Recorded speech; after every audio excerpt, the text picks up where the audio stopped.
¿Cómo dice ese versículo? Dice el 2:9, dice, mas vosotros sois, Pedro está dirigiendo esta carta a los cristianos de esa época y para nosotros hoy también. Mas vosotros sois linaje escogido, real sacerdocio, nación santa, pueblo adquirido por Dios, para que anunciéis las virtudes de aquel que os llamó de las tinieblas a su luz admirable. Padre Santo, bendice esta palabra, esta porción. Gracias por esta escritura inspirada por el Espíritu Santo. Permite que sea viva para nuestros corazones hoy, más que el periódico de ayer. En el nombre de Jesús. Amén y amén. Las verdades que hemos encontrado en la palabra de Dios ahora son un tesoro. Esto que está aquí es más valioso que la plata. Estas verdades que reposan en las Sagradas Escrituras. Y Dios nos dio todas estas verdades para nosotros compartirlas. Para nosotros salvar a otras personas. Dios salva, pero nosotros también salvamos. Porque la Biblia dice, a otros salvad, arrebatándolos del fuego. Es que esto quiere decir no que nosotros salvemos en sí mismo, pero si nosotros no predicamos, no hay salvación para tal persona. Por lo tanto, al nosotros predicar, participamos en la salvación de las otras personas. Esta es una de las funciones más importantes. La más importante es que Dios vive en nosotros, y la otra es anunciar las virtudes. Nadie más virtuoso que el Señor Jesús. Nadie más virtuoso que el que vino a la tierra. Nadie se puede comparar con la virtud de Jesucristo, el Hijo de Dios. Y es lo que nosotros tenemos que llenarnos del conocimiento de su virtud para transmitirlo a un mundo que se pierde. Una función preponderante para la iglesia es anunciar el Evangelio, anunciar las virtudes de aquel que nos llamó. Hay que decirle a todo el mundo, hay que cambiar de modo de pensar. Nosotros muchas veces no tenemos la disposición adecuada para compartir la palabra de Dios. Estamos pensando que solo es potestativo de algunos que tienen el don, pero no es así. Predicar el Evangelio es para todo creyente. Y no necesariamente predicar en un púlpito, predicar en un bus, en la calle, predicar al vecino, predicar a toda persona que Dios nos ponga alrededor. Si cumplimos con las personas que están a nuestro alrededor, podemos pensar en otras personas. Pero Dios no nos pide más allá de nuestras fuerzas. Nos pide por lo menos las personas, familias, amigos que están a nuestro alrededor. Aleluya. Y por eso es importante que nos podamos concientizar de ello, porque ello también va ligado, no con la salvación de nuestras almas, pero sí va ligado con la manutención de nuestras almas salvas. Es decir, que podemos mantener nuestra salvación a través de predicar el Evangelio. Pablo dijo claramente, ay de mí si no predico el Evangelio. La actitud de nosotros debe ser un poco más agresiva. Hemos mantenido una actitud muy débil. Casi toda la iglesia en el mundo de hoy tiene una actitud muy débil para predicar. Una actitud muy respetuosa. Una actitud muy acomodada a las costumbres de este mundo. Porque normalmente cuando nosotros vamos a predicar encontramos ambientes completamente bloqueados. Encontramos ambientes completamente cerrados. A mí no me hable de religión. Somos católicos. Respete mi religión. Y de entrada ya estamos encontrando un ambiente cerrado. Si es que le predicamos a nuestros familiares también nos van a decir, después hablamos de esto, como le dijeron a Pablo en Grecia, en Atenas. Le dijeron, después te oiremos acerca de eso, Pablo. Pablo estaba predicando a estos griegos, estos filósofos, y sin embargo no se detuvo, ni se puso a pensar, no, de pronto ellos no van a creer, mejor no les digo nada, sino que les testificó a pesar de que se burlaran de él. El evangelio hay que predicarlo. Busca conmigo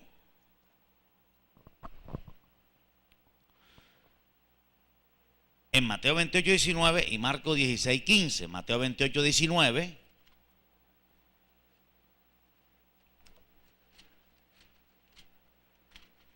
Dice claramente, id y haced discípulos a todas las naciones. Hagan discípulos, enséñenles que guarden todas las cosas que hay que guardar. No le está diciendo, vayan por todo el mundo y digan la prosperidad que le voy a dar. No, dice, hagan discípulos y enseñen las cosas que ellos deben guardar, enseñándoles que guarden los mandamientos. Eso es la predicación exacta. La predicación exacta no es cómo ser sanado ni cómo ser prosperado. Eso es secundario. La predicación exacta es lo que la persona debe guardar, los mandamientos que la persona debería guardar. Aleluya. Es el centro de la predicación. Es el centro de la enseñanza bíblica. Enseñarle a una persona lo que la persona debe guardar. No simplemente qué debe hacer para ser sanado, qué debe hacer para ser prosperado. Esto es absolutamente secundario. ¿Cuántos dicen gloria a Dios? Cientos de ministerios hoy en día se han dedicado solamente a hacer cultos de milagros. Y esos cultos de milagros son los que más se llenan. Porque nadie quiere que le cambien su modo de pensar. Nadie quiere que le exhorten, pero donde hay algo que te van a regalar, todo el mundo corre. Y se presenta el problema de que se hacen esos grandes eventos masivos y finalmente el predicador ora por los enfermos y hace todo lo que tiene que hacer, pero no predica lo que tiene que predicar. No le dice a la gente lo que hay que guardar. Ese predicador predica milagros, pero no predica que hay que cerrar las licoreras. No predica que hay que apartarse del pecado. Tiene a 30,000 pecadores allí escuchándole y solo se dedica a orar por sanidad. Déjame decirte que Jesús no solo oró por sanidad. Lo más importante de lo que Jesús hizo no fue orar por sanidad. Dedicó más tiempo a echar fuera demonios. ¿Qué quiere decir esto? Echar fuera demonios va ligado con arrepentimiento y conversión. Porque predicó la verdad. Lo que más hizo Jesús fue predicar la verdad, enseñarle a la gente lo que debía guardar. Y de paso oró por los enfermos. Pero cuando hacemos de la oración por los enfermos, o hacemos de la oración por prosperidad, o hacemos de la constitución política de nuestra nación algo más importante, nos desviamos del propósito de lo que Dios ha querido. Dios ha querido que enseñemos a la gente guardar los mandamientos. Cantidades de pastores que han llegado a tener grandes iglesias y después de esto se lanzan a la política. Segundo, tercer piso, se lanzan con el propósito de tener más poder. Dios no nos llamó a los pastores a involucrarnos en política. Dios llamó a los pastores a predicar el evangelio. Aleluya. Gloria a Dios. Inclusive Dios no llamó a los predicadores a sanar a los enfermos. Dios llamó a los predicadores a predicar el evangelio y los enfermos se sanan después que el evangelio es predicado. Aleluya. Hay que predicar el evangelio a cualquier nivel que podamos. Hay que predicar el evangelio a cualquier nivel. Marcos 16, 15. Al final de Mateo y ahora al final de Marcos. Jesús dijo, id por todo el mundo y predicad el evangelio solamente a los pobres. Ir por todo el mundo y predicar el evangelio solamente a los blancos. Ir por todo el mundo y predicar el evangelio solamente a las mamás solteras. Ir por todo el mundo y predicar el evangelio solamente a los homosexuales. Ir por todo el mundo y predicar el evangelio solamente a los niños. Nada de eso, ¿verdad? Ir por todo el mundo y predicar el evangelio a toda criatura. No hay acepción de personas. Hay gente que dice, no, el evangelio es para los pobres. No le prediques a los ricos, que es perder el tiempo. Mentira. Hay ricos que dicen, no le prediques a los pobres, porque eso es perder tiempo. Mentira. El evangelio se predica a toda criatura. Aleluya. No importa que la persona tenga oposición, hay que predicar aún con oposición. A veces se consigue más gente entregada donde hay oposición que donde no la hay. Fíjate la oposición que tenía Saulo de Tarso. En su vida era un opositor, era un perseguidor. Pero a él, Jesús mismo, se le manifestó. Es probable que nadie quería predicarle a Saulo. ¿Quién quería predicarle a Saulo si él mandaba matar a los cristianos? Así que le tocó al mismo Jesús revelarse y hablarle a Saulo, y donde había más oposición, hubo mayor predicación y conversión. Aleluya. Y resultó ser uno de los hombres más grandes que ha vivido después del Señor Jesucristo. Aleluya al Señor, gloria a Dios. Gloria a Dios para siempre. Aleluya. Gracias a Dios que Pablo fue levantado por el Espíritu Santo. Si Pablo no hubiera obedecido, nosotros estuviéramos con problemas hoy. Porque hubiéramos tenido que basar nuestro cristianismo solamente en las cartas de Pedro, Santiago, Juan, y estuviéramos un poco cortos. Aleluya. Gloria a Dios. Así que hay que darle gracias a Dios que utilizó a Pablo. Y hay que darle gracias a Pablo que se dejó usar por Dios. Porque Dios no usa a las personas a la fuerza. Dios necesita que tú le digas que sí. Y para el cielo es un gozo tremendo que Pablo dijo que sí. Y para el cielo es un gozo tremendo que tú digas que sí. Aleluya.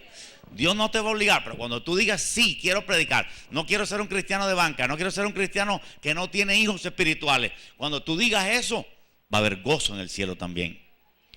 En el cielo no solamente hay gozo cuando un pecador se arrepiente. No. Hay muchos momentos de gozo. Hay mucho gozo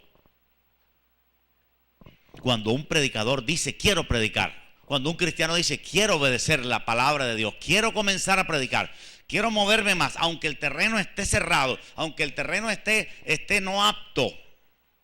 Hoy en día, en el mundo actual, tenemos territorios donde el ambiente está muy cerrado, pero tenemos territorios donde el ambiente está demasiado abierto. Hay iglesias muy grandes, pero hay ciudades donde no prosperan los misioneros, porque hay ambientes cerrados y ambientes muy abiertos. ¿Cuántos dicen gloria a Dios? Por ejemplo, Corea del Sur es una zona abierta. Corea del Norte es una zona cerrada. No sé cuántos misioneros habrá en Corea del Norte, pero de hecho es un lugar donde pulula el ateísmo. Sin embargo, en Corea del Sur, siendo lo mismo, partidos por una raya, en Corea del Sur el espacio espiritual está libre. Hay muchas iglesias grandes, incluyendo la iglesia más grande del mundo. ¿Cuántos dicen aleluya? Porque el terreno es un buen terreno para predicar. Hay un buen ambiente para predicar. Pero Pablo y Jesús, cuando comenzaron a predicar, encontraron totalmente un terreno cerrado. El terreno donde Jesús predicó, o sea, Israel, era un terreno bloqueado. Solo contó con un puñado de ellos. Aleluya, alguien diga gloria a Dios. Pero ni el sumo sacerdote, ni su suegro, ni los rabinos, ni los fariseos recibieron a Jesús. Porque la Biblia dice, a los suyos vino, mas los suyos no le recibieron. Los mismos judíos no recibieron a Jesús, porque el ambiente estaba bloqueado espiritualmente, estaba endemoniado. Cuando usted ve a una persona que no recibe el evangelio, esa persona está endemoniada. No es cuestión de psicología, ni cuestión de un tratamiento psicológico. No, ahí lo que hay son demonios. Aleluya. Un sacerdote de la Iglesia Católica fue invitado a ver una liberación de una señora aquí en un barrio de la ciudad de Barranquilla. La señora vociferaba, gritaba y maldecía. Aparentemente era un demonio. El sacerdote dijo: mándenla donde el psicólogo. Eso es ignorancia. Eso es pisar la palabra de Dios. Eso es hundir al mundo en desgracia. Aunque el ambiente esté cerrado, hay que predicar. Es probable que Barranquilla sea una ciudad de un ambiente no tan abierto. Bogotá es una ciudad de un ambiente espiritual mucho más receptivo. ¿Cuántos dicen gloria a Dios? Lo sabemos por las iglesias que hay. En Bogotá pululan las iglesias de 10,000, 20,000, 50,000 personas. En Barranquilla la más grande tiene 5,000. Porque el ambiente está cerrado. Quizá el carnaval, quizá lo buena gente que es la gente, hace de Barranquilla una zona no muy apta para cardíacos, apta para cristianos. Inclusive las iglesias se llenan de personas que no son cristianas, porque al barranquillero le gusta el chisme y le gusta ver qué está pasando en la iglesia, pero que se entregue el primero y después el otro. Que se entreguen los que están en la primera banca y después me entrego yo. Que se entreguen los del coro y después me entrego yo. Por eso me siento en la última banca. ¿Cuántos dicen gloria a Dios? Así que hay que predicar aunque el ambiente esté cerrado. Hoy en día predicar con un ambiente abierto es lo más rico que hay. Predicando y la gente convirtiéndose. Pero los misioneros que van a zonas muy cerradas como el Medio Oriente, es la zona más bloqueada del mundo para predicar el evangelio. Sin embargo, ahí hay hombres y mujeres valientes que están predicando en esa zona, porque ellos no tienen nada que ver si la zona es cerrada o es abierta. Jesús dijo: prediquen así sea cerrada. Aleluya. Y muchas veces la oración y la predicación rompe el ambiente. Porque muchas veces no, ese ambiente está muy cerrado, ya hay que dejarlo así. No. Y si Dios quiere salvar a ellos, Dios se encargará. No, Dios no se va a encargar. Eres tú el encargado. Vos sos el escogido. Diga a tu lado: vos sos el escogido para predicar. Si nosotros somos un ejército de predicadores para Barranquilla, vamos a romper el ambiente cerrado y el ambiente se va a tornar en cielos abiertos. Aleluya. Vemos iglesias en Barranquilla que son mucha religiosidad. No hay constancia. Hay pastores que se quejan que un domingo hay no sé cuántos creyentes y el próximo domingo baja la asistencia sin ninguna razón. No hay constancia. No hay ambientes abiertos. Hay que abrirse al evangelio. Uno tiene que rasgar su corazón para que el evangelio caiga ahí. No dejar que el corazón esté cerrado, porque a veces nosotros notamos en nosotros mismos un ambiente como cerrado. No sentimos afecto hacia la Biblia. No sentimos que la Biblia es algo rico, delicioso, porque tenemos corazones cerrados. Aceptamos poco evangelio. Aceptamos un poquito de evangelio, pero no estamos teniendo un corazón que quiere mucho evangelio. Aleluya. ¿Cuántos dicen gloria a Dios? Lee conmigo lo que dice aquí la Biblia en Isaías 61:1. Este verso es algo maravilloso. ¿Por qué? Porque si nosotros vemos el formato de Israel antiguo, nos damos cuenta que prácticamente los judíos tenían recomendaciones para vivir en Cristo o en la fe cristiana o en la fe divina. Tenían recomendaciones, pero ellos eran muy cerrados. Dese usted cuenta que el rey David nunca dijo: bueno, voy a hacer un culto abierto para que los moabitas y los amonitas se conviertan. Usted nunca vio a David haciendo una predicación al aire libre para que se convirtieran los filisteos. Ni nunca le predicó a Goliat. Porque el formato del Antiguo Testamento era diferente del formato del Nuevo Testamento. En el Antiguo Testamento la salvación estaba exclusiva solo para Israel y algunos extranjeros que se hicieran judíos prosélitos.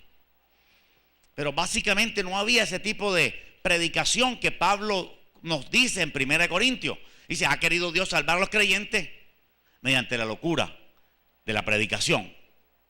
En el antiguo pacto no había eso. Sin embargo, en Isaías 61, el profeta Isaías profetiza algo que realmente se cumple en Cristo. Dice, el Espíritu del Señor está sobre mí, porque me ha enviado a predicar buenas nuevas a los abatidos. Aleluya. Me ha enviado a predicar buenas nuevas. Eso se cumple en Jesús, quien fue el que comenzó a predicar buenas nuevas. Y luego Pablo y todos los discípulos comenzaron a predicar buenas nuevas en Roma, en Filipo, en Tesalónica, en Éfeso y en cada ciudad del mundo de ese entonces. Aleluya. Porque a partir de la muerte de Cristo en la cruz, la salvación se abrió para el pueblo gentil. Gloria a Jesús. Aún los mismos discípulos y el apóstol Pedro creían que la salvación solo era para judíos. Y aún Jesús, hablando de la mujer samaritana, le dice, la salvación viene de los judíos. Porque la salvación entró a los gentiles por medio y a través del mundo judío. Así que la predicación del evangelio estaba profetizada desde Isaías, de que había que predicar buenas noticias. Lee conmigo el verso 3, 61:3 dice, a ordenar que a los afligidos de Sión se les dé gloria en lugar de ceniza. El evangelio no es aburrido. Lo que es aburrida es la religión.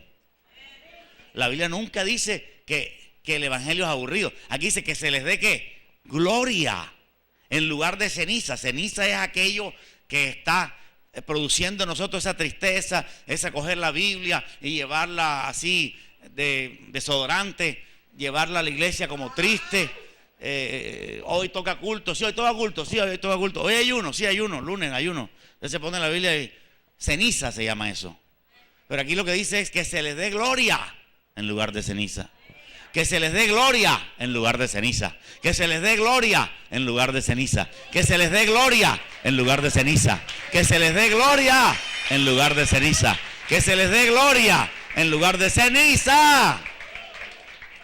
El cristiano no tiene por qué estar triste. La tristeza es un poderoso demonio. Dice, óleo de gozo en lugar de luto. Hay gente que vive con luto.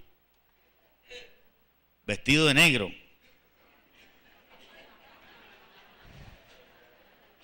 Óleo de gozo en lugar de luto. Óleo, aceite. Aleluya. Óleo de gozo en lugar de luto. Hay gente que se le muere un pariente y duran vestidos de negro 2 años. Eso no es bíblico. Ni siquiera un mes de luto es bíblico. De modo que no os entristezcáis como los otros que no tienen esperanza. Óleo de gozo en lugar de luto. El cristiano no debe tener una cara de aburrido, no debe tenerla. Yo muchas veces la he tenido, pero no hay que tenerla. Es óleo de gozo en lugar de luto. Aleluya. Gloria a Jesús. Manto de alegría en lugar del espíritu angustiado. Manto de alegría en lugar del espíritu angustiado. Manto de alegría en lugar del espíritu angustiado. ¿Cuántas veces nosotros no nos angustiamos?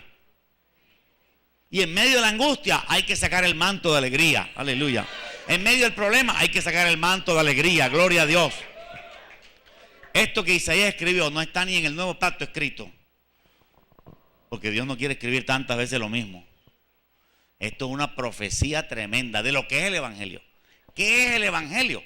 No solamente el Evangelio es decirle te vas al infierno, que eso está bien. Te vas al infierno y sigues tomando, eso está bien. Pero no es solamente eso. Es decirle, si tomas el Evangelio, tienes manto de alegría. Si tomas el Evangelio, tienes óleo de gozo. Si tomas el Evangelio, tienes, aleluya, restauración espiritual en tu vida. Esto es lo que es el Evangelio. Pero tenemos que aceptar que eso no es lo que soy yo. ¿Cuántos podemos decir, eso no es lo que soy yo todavía? Eso no es lo que soy yo todavía. Yo todavía me siento un poco cargado de responsabilidad cuando tengo que ir a la iglesia. Todavía siento el peso de la responsabilidad. Tengo que ir a la iglesia hoy. Eso no es lo que es el Evangelio. El Evangelio es óleo de gozo, manto de alegría. Es algo que debería ser, no lo que es. Lo que yo tengo, aunque tenga 30 años de convertido, lo que yo tengo no es lo que es. No es lo que yo tengo, es lo que la Biblia dice que sería. Y eso es lo que tú deberías ser y lo que yo debería ser. Aleluya. Y si nosotros nos llenamos de eso que dice Isaías 61:3, nos llenamos de eso, imagínense una persona predicando así. Una persona predicándole a su mamá así. Mamá, es que tú no comprendes la alegría que tengo, el gozo que tengo, y chispeando saliva por la boca. Y la mamá dice, bueno, papito, ya, pero no me escupas. ¿Quién más que tu mamá va a saber que tú tienes gozo? Pero muchas veces hemos predicado el Evangelio muy triste, hemos predicado el Evangelio muy deprimido, muy angustiados. ¡Aleluya! Esto es lo que es el Evangelio. Y muchas veces hay que decir, Señor, yo no soy eso. Yo lo que tengo es un espíritu de depresión tremendo. Un espíritu de confusión tremendo. Yo lo que tengo, Señor, es, bueno, yo tengo fe, claro, pero al mismo tiempo que tengo fe, tengo una tristeza profunda. Paro pensando en cómo pagar esa cuenta de luz. Me oprime aquello. Y es verdad, oprime. Pero la Biblia dice, en vez del espíritu angustiado, óleo de gozo, manto de alegría. Imagínense si nosotros predicáramos eso, pero a veces nosotros vamos a predicar, como hacen los testigos de Jehová. Llegan a predicar y dicen, bueno, aquí está la atalaya, ¿cuánto es? 1,000 pesos. No, sí, Jesús no era Dios. Tú verás, ¿quién va a convertirse con eso? ¿Ah? Muchas personas te van a decir, allá en la eternidad, los que eran testigos de Jehová, te van a decir, oye, ¿por qué no me lo dijiste? ¿Por qué no me lo dijiste? De pronto, ¿cuántos de ustedes tienen familiares testigos de Jehová? 1, 2, 3, 4. Mira, ahora mismo él no quiere que tú le hables. No acepta que tú le insinúes nada. A ellos les patea lo de las lenguas. Les patea que tú digas que hay demonios. Les patea que tú digas que Jesucristo es Dios. Les patea que digas que hay que hacer una transfusión de sangre. Pero ellos mismos que te dicen ahora no me hables, cuando lleguemos allá a la eternidad, ellos mismos te van a decir, ¿por qué no me lo dijiste? Aleluya. ¿Por qué no me dijiste que Jesucristo era Dios? ¿Por qué no me dijiste que Jesucristo era Dios? ¿Por qué no me dijiste que Jesucristo era Dios? ¿Por qué no me dijiste que Jesucristo era Dios? Yo te lo dije. Sí, pero me lo dijiste muy suave. Me has debido estremecer. Me hubieras jalado por la corbata. ¿Por qué no me lo dijiste? ¿Por qué no me lo dijiste? ¿Por qué no me lo dijiste? Aleluya. Ellos dicen, Juan 1:1, en el principio era el verbo y el verbo era Dios y el verbo era con Dios. Dicen, no, ese versículo no es suficiente para demostrar que Jesús es Dios. Y es verdad. Es verdad porque la palabra utilizada ahí es Dios o un Dios. Porque el idioma griego no es la solución. Porque el idioma griego no es un idioma espiritual.